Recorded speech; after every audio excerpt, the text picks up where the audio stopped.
Хайырлы акшамлар, эфирде заман бүгін мартының 7-сі векірі межғалінің 1104 күні.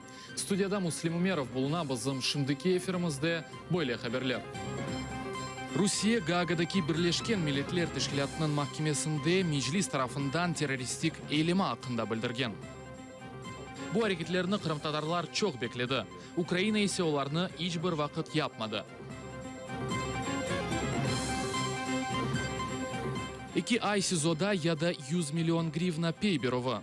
Mahkeme Роман Насиров işi boyunca karar çıkargan. Запобіжного заходу у вигляді тримання під вартою 30.04.2017 року. İkinci Nikolay'nın Tunç büstü ağladı mı? Ekspertler teşkürüf geçirdiler. Икону когда мироточат, я в это верю. А когда бюст, я впервые встречаю такое.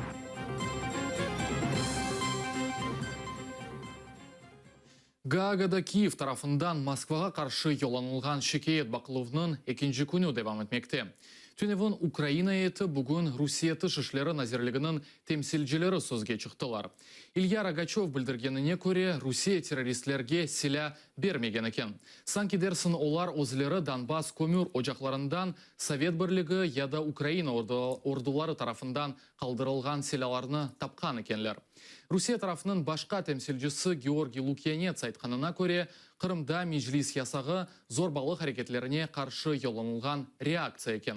Gaagadaki halkara mahkemede martının 9'unaca terörizmge para verilmesi ve diskriminatsiya boyunca Rusya'ya karşı Ukrayna'nın şikayeti bakılacaktır.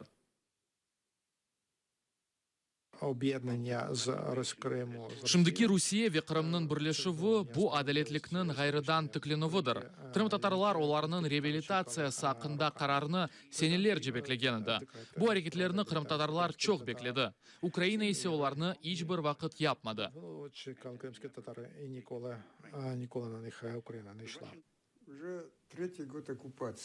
Endi Kırım işgalinin 3. yılı geçmekte. Kırım toprağında hiçbir ekstremal vaziyeti yüz vermegen. Ne patlavlar, ne diversiyon eylemleri oldu.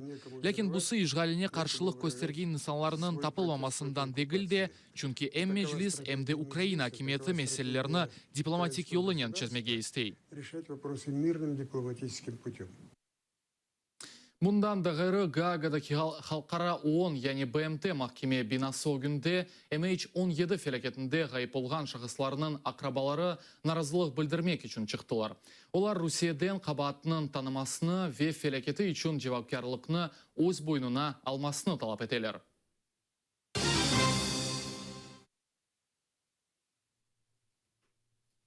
Фуагра, хавус ve телевизорсыз. Сизода Роман Насиров için boş вип-камера tapılmağandır. Dor şahısqa yapılgan odada Насиров da bir mabüsnen beraber kalmakta. Sabah Ukrayna fiskal hizmeti yolbaşçısının tutuv şarayitleri hakkında Adliye Naziri muavini Denis Чернышов bildirdi. Стан його був на час прибуття. Келген вақытта оның сағлық вазиеті қанаатлендіріci еді. Шымды обызды Лукьяновск СИЗОсының территориясында умуми шарайтлерде болуна. О келгенде анда да бір инсан олған еді. О шарайтлерні елештірмеге рича етмеді. Його утримання не надходило. 2 aylık apiste tutuv müddeti ya da 100 milyon grivnalık pey verilmesi. Роман Насиров için hazırlangan boylay cezalavını Salominski rayon mahkemesinin kadısı belgiledi. Koruyucu tarafının advokatları bildirgenine göre Nasirov'nın bu kadar parası yok. Mahkeme kararına karşı şikayetler yollanacak. Habercilikka karşı Kureş prokuraturasında karardan memnunlar. Başta prokurorlar ya Nasirov'ны apıske taşlamakны ya da 2 milyard grivnalık pey vermesini talep eteydiler. В цілому ми задоволені рішенням суду в тій частині, що Umumen biz mahkeme kararından memnunmuz. Mahkeme delillerge doğru kıymet kesken. Ve biz talep etken cezanı belgiledik, apыс etmek. Alternativalı ceza ise 100 milyon kalemli pey verilmesi. Mence biz bu kararga şikayet yollayacakmız. Bu alda ona elektron bilezlik bağlanmak gerek ve o pasportunu teslim etmege mecbur. Ми вважаємо це рішення незаконним та протиправним. Біз бұл қарарны қанунсыз деп саямыз ве өз позициямызны Украинаның чешит инстанцияларында ве инсан ақлары бойынша Авропалы махкемесінде имая етежекміз. Мен Насировда о қадар пара олғанында шүбеленем, чүнки өз параларны о декларацияда белгілей. Шахысқа қаршы атеш açқан халық депутаты өз статусындан құрбан статусына денештірілмесіні істей. Печерск район махкемесі халық депутаты Сергей Пашинский бойынша шикает бақылмасыны башқа күнге абуштырған. Декабрьнің 31-де Народный фронт фракциясының халық депутаты Пашинский Киев сакины Вячеслав Химикусының аяғына атеш açқаны белі. Після зустрічі пана Вячеслава Хімікуса з Вячеслав Химкус депутаты Пашинскинен көрішкен сон, муштерем ятақта ятып әнді уч айты да билене. Бұның еріне Пашинский эфенді екінші күні Альпіге лыжаларда таймаға кетті. Ве өз планларыны қыш тәтелерге де денештірмеді. Оның үшін мана оның аргументлері мерақлы. Мені дуже цікаво.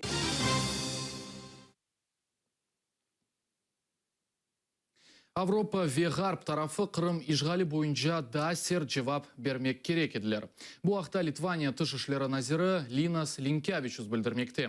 Оның фікіріне же ижғалды оларының қабаты йоқ, ләкин Авропа бірлігі кеч ве құветсіз жевап бергенеді. Февраль айының онында Литвания тышышлері назиры Линкявичус Украина шарқына қаршы кешірілген тежавызны көрмек үшін Авдеевкаға келгенеді.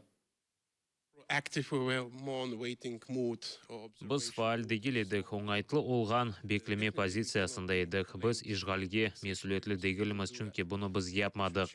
Бұне берабер біз қысмынен месулетліміз чүнке бір шейлер япа білеміз. Русия атышыларыны тоқтатса, женг бітежек. Украина мудафаны тоқтатса, бұл Украинаны бітірер.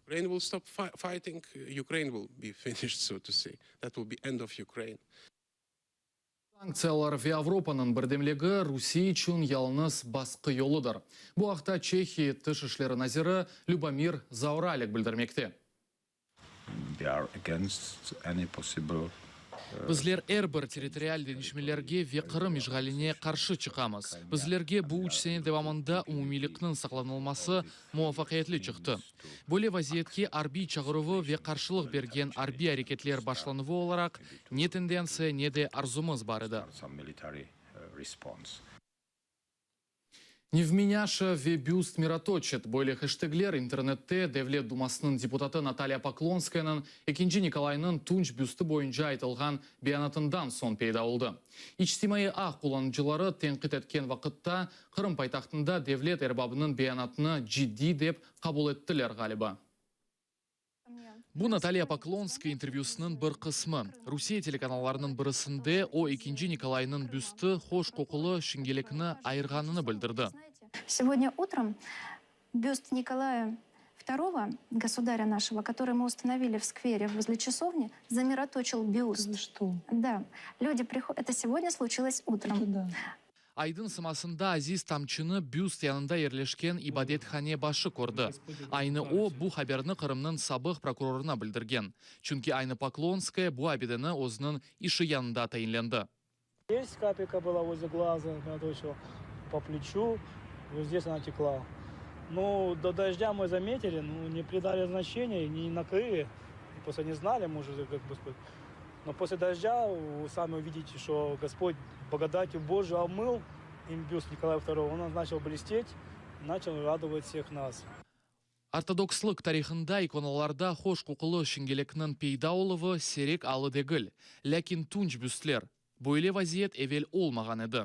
İçtimai ақ құлынжылары бірден няшмяшаны тенқит етмеге башладылар. Бірілері бұл гөгердженлерінің ішідей, дигерлері есе бұтек мастит хасталығы олғанында олабележігі ақында дейлер. Бұл хаберден сон Выборгте Ленин абидесінде хош қоқылы шынген пейда олғаныны білдірділер. Николайның бюсті лаф етмеге башлады. Бұны өз сайфесінде Facebook қоланычысы Александр Талипов білдірген. Біз яғмұрдан евел енгіл фысылтыны дуйдық. Наташа фысылдай бюст.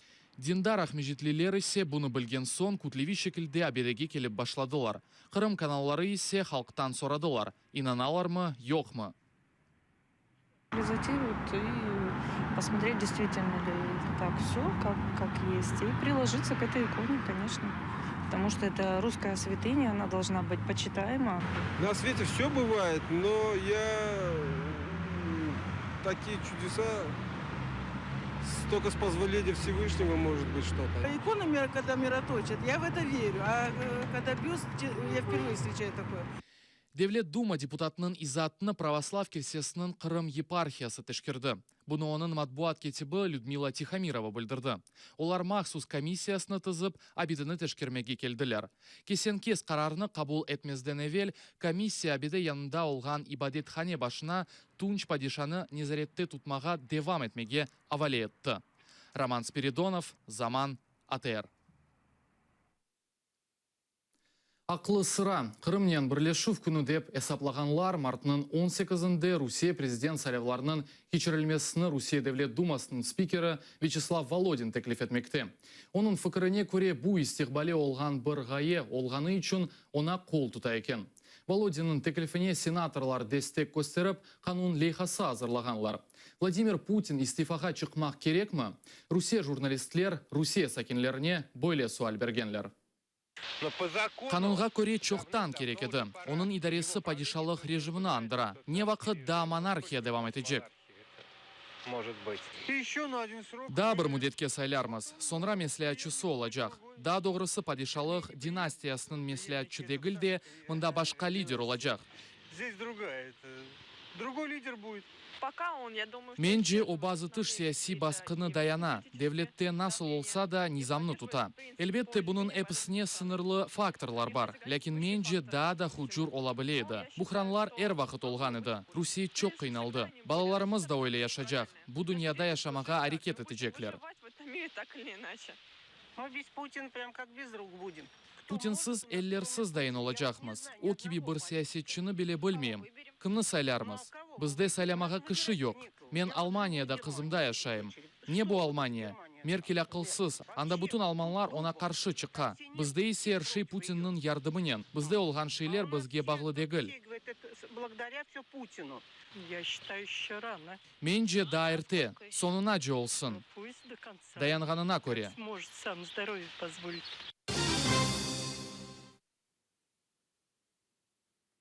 Алтын бешік икметлі кирпи веда он уч икәйе. Қырым татар халық масаллар жиынтығының Украина тіліндегі шекліні пайтақтаки китап түкенларында көрмек мүмкін олажақ. Тержімесі ве нешірінен Тарас Шевченко адына Киев Милли университетінің халық ағыз яратыжылық ве түршынаслық кафедраларының ожалары оғраштылар. Тержіменен бағлы ишлер 6 ай девам еткен.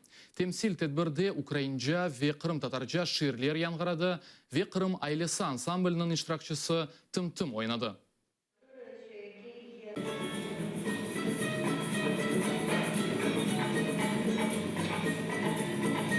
Робота була нелегкою, оскільки тексти Bu iş kolay olmadı. Tercüme eser çıkan tilden yapılmak gerekedi. Bu iş bir zaman kolay değildir. Doğru ve münasip tercümesini tapmak kıyın bir şey. Hem de zamanımız az idi.